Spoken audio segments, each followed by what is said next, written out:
Welcome back to the virtual hangar. Today I'm going to show you how to make these super cute polymer clay quilt squares. Your kit will include about 1 ounce of white polymer clay and another ounce of a color, about 2 yards of tough waxed thread and some B7000 glue, one safety pin, hopefully it will be closed, and 2 little magnet squares. You may also find it useful to find a rolling pin that's smooth. You could also use a bottle, some wax paper, and if you happen to have a sharp blade, that may also be useful to you, but it's not required. We are going to start by taking our white clay and just mushing it up with our hands. This is not a huge technique, very much kindergarten style. We are just warming up the clay and start kneading it.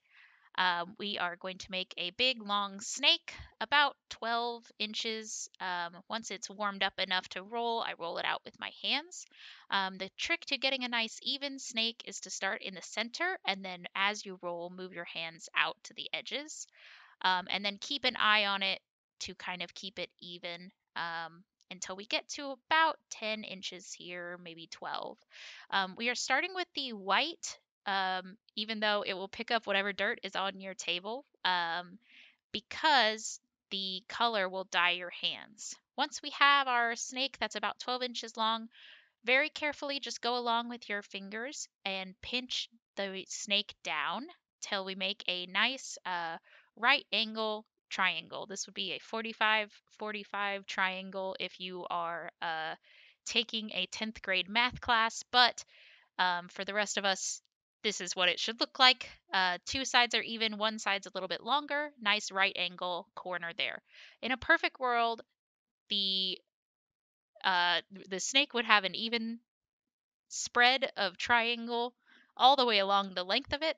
As you can see via movie magic here, that's a little bit tougher in practice and it takes some time. You can make this as perfect or as imperfect as you would like it to be. I think the effect is cool either way. I struggled with it for quite a while before I got it to be a nice clean triangle, clean all the way down the whole length, as even as I liked.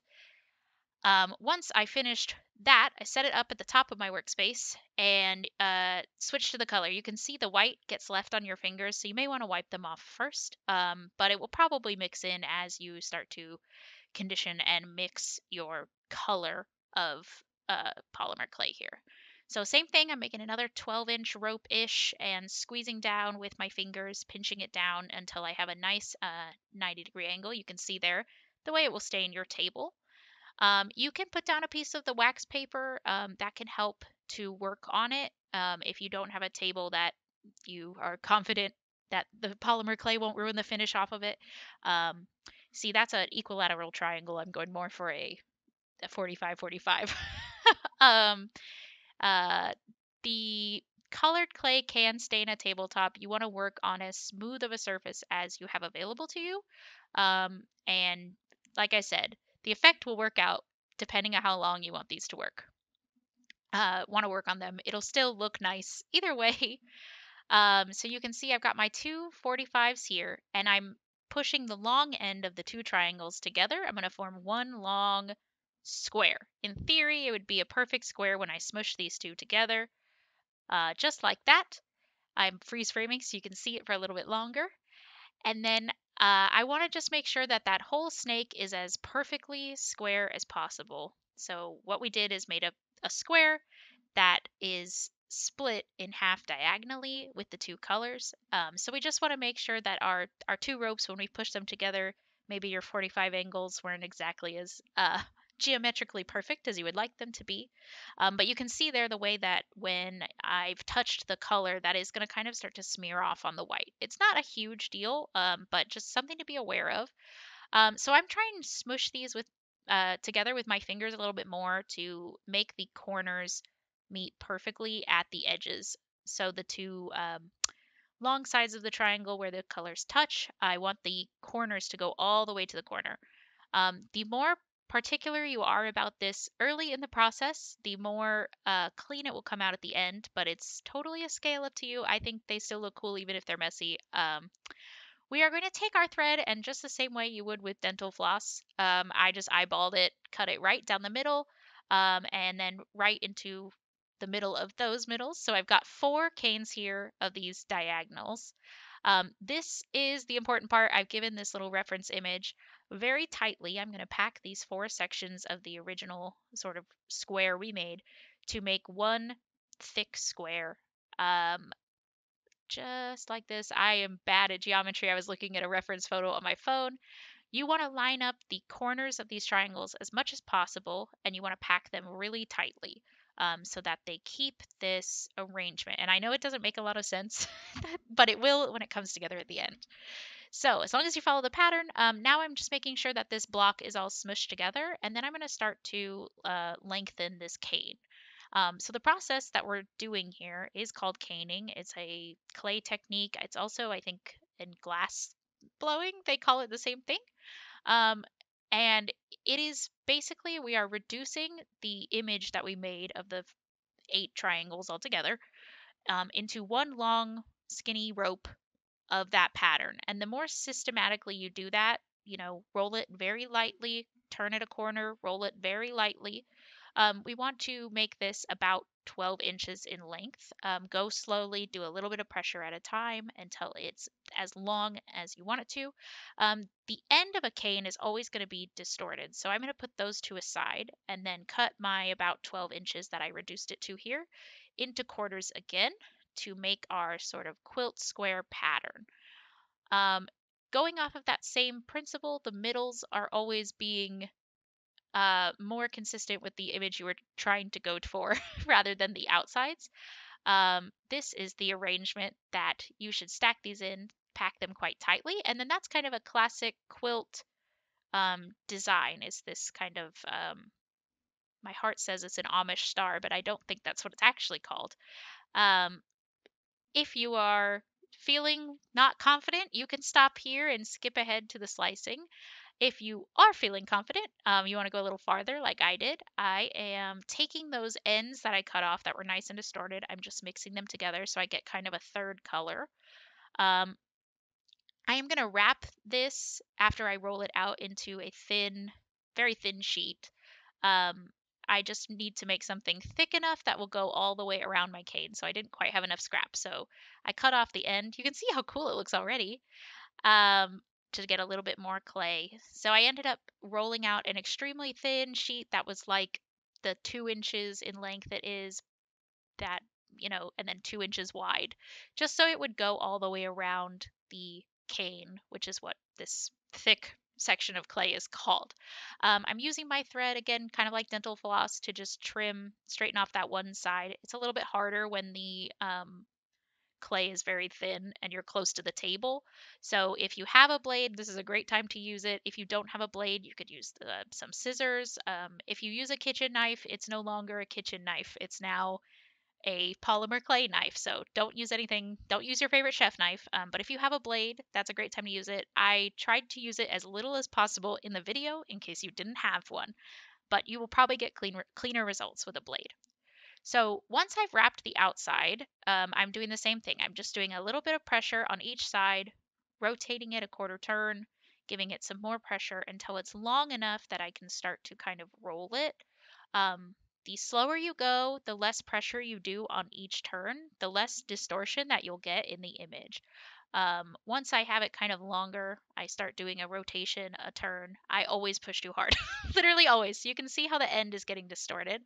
The wrap that we did on the outside kind of serves to help us prevent the distortion of the inside of the image. So when you are doing something like this, the heat from your hands actually transfers to the clay in kind of an imperceptible way to us.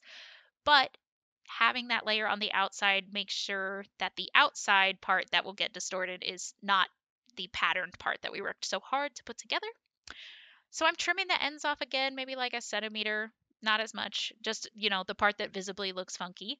And then I'm just going to slice it in the middle with the floss again and in the middle of those 2 sides with the thread for our final little quilt block here. So I'm going to take these 4. They should be pretty well identical. other than, how unevenly you roll them or don't roll them, which obviously mine were not super even. So you can rearrange these to find the most rectangular, arrangement of them, most squares, I should say, the way they fit together best. And then I'm going to take the ends and roll another outside layer. When I stacked my 4 little mini canes together, I should have smushed them together more. I end up getting a little bit of a gap between the 4 sections and the outside layer that would be the binding on an actual quilt. So make sure you give them a little push, but I am going to reduce this down just a hair to make sure it all fits together. Give it a good squish now. And then I am going to start slicing this from the center of the cane. Just like you're flossing, you do want to wrap it around your fingers, but not like flossing. You don't want to wiggle back and forth. Just try and go straight down so that the wax itself doesn't kind of wiggle the clay. And I do want to slice these as thinly as I am comfortable doing. So this one is about 1/8 of an inch thick. I definitely wouldn't want to go any thicker than that. But remember that the cane is going to be most precise in line with what you want the image to look like at the center of the cane. So these two were fine, but they were probably a little bit thicker than I would like, and they're not exactly even. So I'm going to just keep slicing until I run out of cane, and they get a little bit funkier, but you can see I just push down, straight down, get your thumbs nice and close to the cane, and then that is the sort of cleanest way to get the thinnest. But as you can see, as I get away from the center, it does start to get a little bit more like maybe Salvador Dali made this quilt instead of somebody who knows how to make a quilt. So you are absolutely free to cut as many slices as you want. Use the best 2 to make your magnets. This one's probably a little too thin. It's kind of like if you've ever sliced a block of cheese. You want it to just go straight down, nice even thickness, as thin as you can manage. And I ended up slicing a lot of these because I thought it was very cool. Once they're all sliced, I just take my fingers and gently pinch the corners to square them off. If this was a quilt I was entering in the state fair, I would want all my corners to be really sharp and everything to be perfectly lined up. But it's not. I'm having fun. So I take my safety pin just to add some last touches here. I just very gently drag the tip of the safety pin dividing the whole thing in a quarter and then each quarter into a quarter, and then making some little millimeter or 2 long indents along the edges just to add kind of a stitchy quality. I ended up doing that to all of the ones that I sliced and then laid them out on some parchment paper. You want to preheat your oven to 275 and then bake these on parchment paper for 10 minutes if you're about 1/8 of an inch thick or less. Here are my 2 finished ones. You can see the back looks different. These magnet squares, I tried my best to cut. I have no idea how big yours are going to be. You can cut them down with scissors so they fit, but you do want to fill as much of the back with the magnet as possible. Before you glue them, check which side of the magnet is magnetic because you want the part that will stick to your refrigerator to face out and not have glue on it, right? The tip of the glue here, the white top, has kind of a piercing thing that you can use to puncture the sort of foil at the top of the tube. And then they gave you that little applicator, but I didn't think it was necessary. It gooshed right out. It was very, very liquidy glue. So I ended up using some of the extra from the first one on the second one. You do want to completely cover the surface of the magnet, but you don't need the glue to goosh out the sides. Once you have get those magnets on there, let them dry overnight. I clip mine with clothespins, but you could press them under a book. And here are my finished magnets. I was so excited to bring this project. I have a quilt that looks just like this that my great grandma made. So even though polymer clay is not my strongest suit, I hope you really enjoyed this. If you need help or you want to show me what you made, please reach out to us on social media. I would love to see it.